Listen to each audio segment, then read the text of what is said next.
सलिल कन हूँ या पारावार हूँ मैं, स्वयं छाया स्वयं आधार हूँ मैं। बंधा हूँ स्वप्न हूँ लघु वृत्त हूँ मैं, नहीं तो व्योम का विस्तार हूँ मैं। अपनी ही शैली और भाषा में अपना विराट परिचय देने वाले इस महान कवि का नाम था रामधारी सिंह दिनकर। आधुनिक हिंदी कविता के अत्यंत ओजस्वी एवं लोकप्रिय कवि, गद्यकार और राजनेता।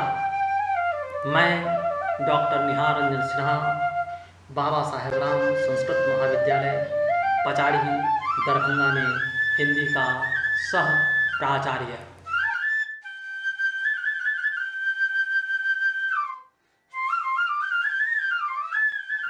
दिनकर ने 4 प्रबंध काव्य लिखे: प्रणभंग, कुरुक्षेत्र, रश्मिरथी एवं उर्वशी। प्रणभंग अत्यंत लघ्वाकार है, लेकिन उसमें एक तरुण कवि की ताजगी है।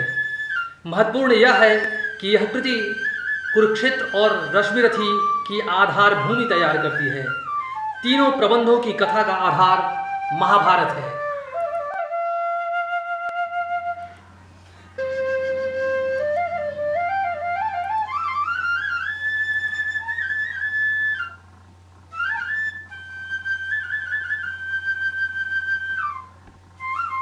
कुरुक्षेत्र में महाभारत महाकाव्य के शांति पर्व के मूल कथानक का स्थापत्य लेकर कवि ने युद्ध और शांति के विशद, गंभीर और महत्वपूर्ण विषय पर अपने विचार भीष्म और युधिष्ठिर के संलाप के रूप में प्रस्तुत किए हैं। आशा के प्रदीप को जलाए चलो धर्मराज, एक दिन होगी मुक्त भूमि रण भीति से। भावना मनुष्य की न राग में रहेगी लिप्त, सेवित रहेगा नहीं जीवन अनीति से। हार से मनुष्य की न महिमा घटेगी और तेज न बढ़ेगा किसी मानव का जीत से। स्नेह बलिदान होंगे पाप नरता के, धरती मनुष्य की बनेगी स्वर्ग प्रीत से। दिनकर के काव्यों में विचार तत्व का पदार्पण और प्राकट्य यहीं से हुआ। यह विचार तत्व उर्वशी में अपने शीर्ष तक पहुंचा। कुरुक्षेत्र में गांधीवादी अहिंसा की जो साहस भरी आलोचना की गई है वह बेमिसाल है। कुरुक्षेत्र का हिंदी जगत में यथेष्ट आदर हुआ।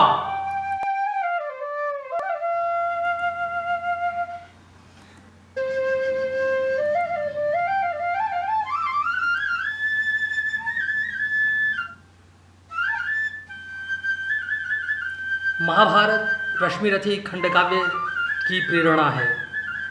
किरणोज्ज्वल रथ का रथी स्वयं कर्ण है। प्रभामंडल भरो झंकार बोलो, जगत की ज्योतियों निज द्वार खोलो। तपस्या रोचि भूषित ला रहा हूँ, चढ़ा मैं रश्मि रथ पर आ रहा हूँ। कर्ण के चरित्र को आधुनिक मानवतावाद की पृष्ठभूमि में विकसित किया गया है। कर्ण के जीवन प्रसंग आधुनिक जीवन प्रसंगों से जोड़ दिए गए हैं। मैं उनका आदर्श कहीं जो व्यथा न खोल सकेंगे, पूछेगा जग किंतु पिता का नाम न बोल सकेंगे। जिनका निखिल विश्व में कोई कहीं न अपना होगा, मन में लिए उमंग जिन्हें चिरकाल कल्पना होगा। रश्मिरथी के कुंती और परशुराम जैसे पात्रों की सोच को कवि ने नया संदर्भ देने का सफल प्रयत्न किया है। इस खंडकाव्य में पात्रों के चरित्रों को अधिक से अधिक मानवतावादी बनाने की चेष्टा की गई है।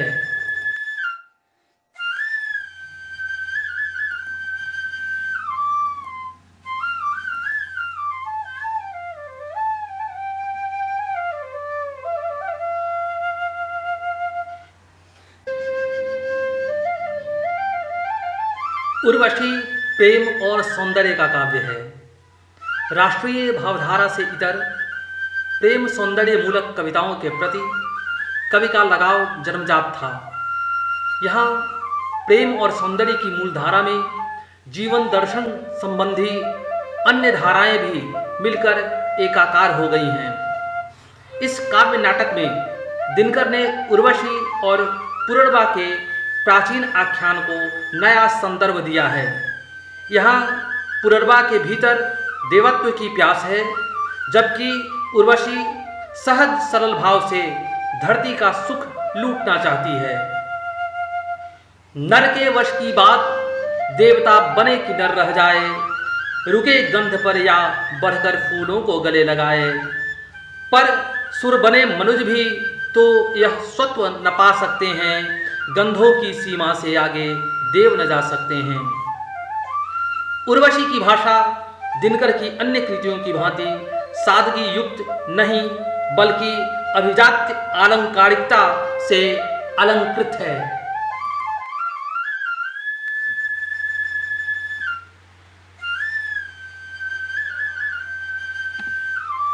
भारत नहीं स्थान का वाचक, गुण विशेष नर का है। एक देश का नहीं शील, यह भूमंडल भर का है। जहाँ कहीं एकता अखंड, जहाँ प्रेम का स्वर है, देश देश में वहाँ खरा भारत जीवित भास्वर है। दिनकर राष्ट्रीय भावनाओं को प्रखर वाणी देने वाले कवि थे। सच्चाई है कि वे राष्ट्रीय सांस्कृतिक काव्यधारा के सर्वश्रेष्ठ कवि हैं। साम्राज्यवाद की नृशंसता के विरुद्ध उनमें क्षोभ का प्रबल भाव था। उनकी संवेदना अत्यंत तरल थी। वे युग सत्य के प्रति प्रबल रूप से जागरूक रहे। दिनकर का राष्ट्रवाद देश की संश्लिष्ट सांस्कृतिक परंपरा से उद्भूत था, जिसमें सांप्रदायिकता के लिए कोई स्थान न था। उन्होंने प्राचीन जीवन मूल्यों को आधुनिक जीवन संदर्भ में रखकर देखा, साथ ही आधुनिक समस्याओं और आकांक्षाओं को प्राचीन जीवन मूल्यों से जोड़ा। दिनकर का राष्ट्रवाद सिर्फ भावनात्मक नहीं है, बल्कि वह चिंतन, परीक्षण और आत्मालोचन द्वारा परिपुष्ट है।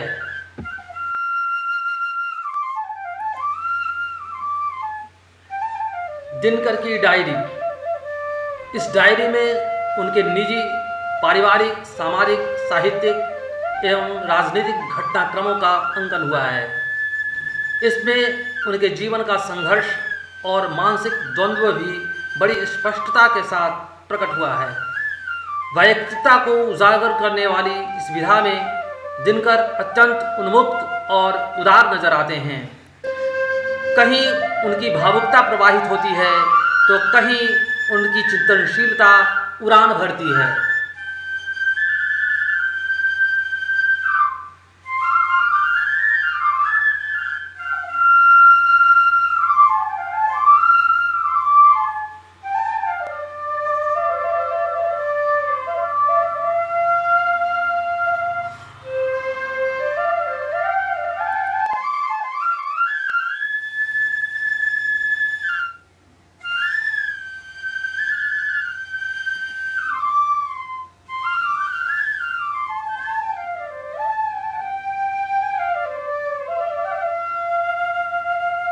संस्कृति के 4 अध्याय जो 1956 में लिखा गया, दिनकर की गद्य कृतियों का शीर्ष है।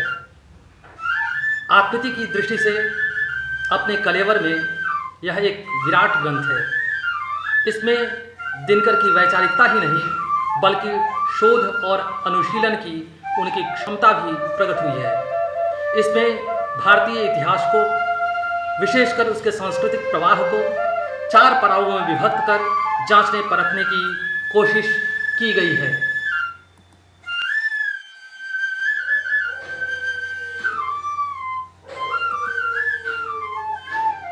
दिनकर की ओजस्विता अत्यंत प्रखर है।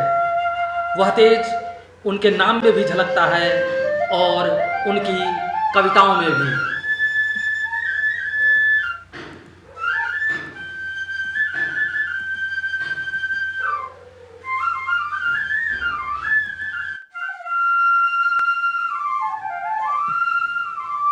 दिनकर में सामंतवाद की अमानवीयता के विरुद्ध घोर असंतोष एवं क्षोभ की भावना थी। दिनकर जनकवि थे। उनकी कविताएं लोकोन्मुखी हैं।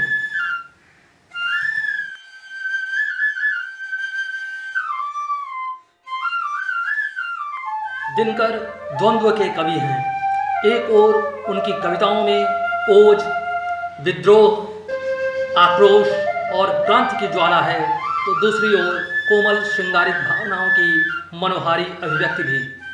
उनमें हिंसा और अहिंसा तथा मार्क्स और गांधी को लेकर भी द्वंद्व है। यद्यपि कालांतर में वे गांधी जी की ओर झुके, पर अहिंसा को उन्होंने कभी भी सर्वोच्च मूल्य के रूप में नहीं स्वीकारा। कवि स्वयं कहता है कि मैं जीवन भर गांधी और मार्क्स के बीच झटके खाता रहा हूँ, इसीलिए उजले को लाल से गुणा करने पर जो रंग बनता है वही रंग मेरी कविता का रंग है।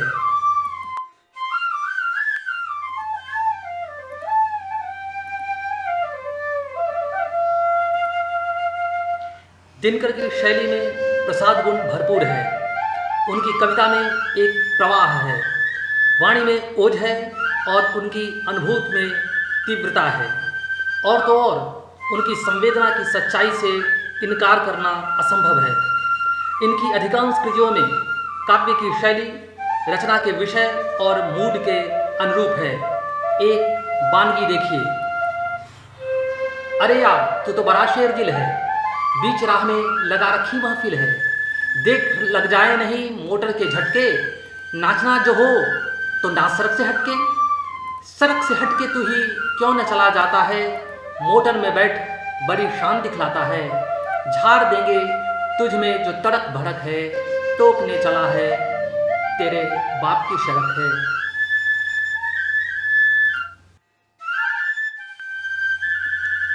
दिनकर जी को अपने जीवन काल में अनेक पुरस्कार और सम्मान प्राप्त हुए, जिनमें देश का दूसरा सबसे बड़ा नागरिक सम्मान और देश का सबसे बड़ा साहित्यिक सम्मान शामिल है। ज्ञानपीठ की प्रशस्ति में कहा गया है कि श्री दिनकर ने छायावाद की स्पष्ट और वायवीय विषय वस्तु तथा रूप विधानों वाली काव्य परंपरा से विरग होकर आधुनिक हिंदी कविता को एक ऐसी ओजमयी ऋजुभाषा शैली दी जो पुनरुत्थानशील राष्ट्रीयता की अदम्य प्रेरणाओं को अभिव्यक्त करने में समर्थ हुई। वे हिंदी साहित्य में एक अपूर्व घटना तथ्य जैसे बनकर आए, क्योंकि जिस सशक्तता से उनकी लेखनी ललकार और विद्रोह का झंडा ऊंचा कर सकी, उसी से सुशांत चिंतन और गीतात्मक भाषा शैली में मानव मन के कोमल भावों को प्रकट करती आई। उनके काव्य में इन दोनों प्रवृत्तियों का बार बार बड़ा मुग्धकर पुनरावर्तन होता है। कोई आश्चर्य नहीं कि अचूक आह्वान शक्ति और भावात्मक प्रकृति दोनों के सहभाव के कारण उनके काव्य को दहकते अंगारों पर इंद्रधनुषों की क्रीड़ा से उपमित किया गया है।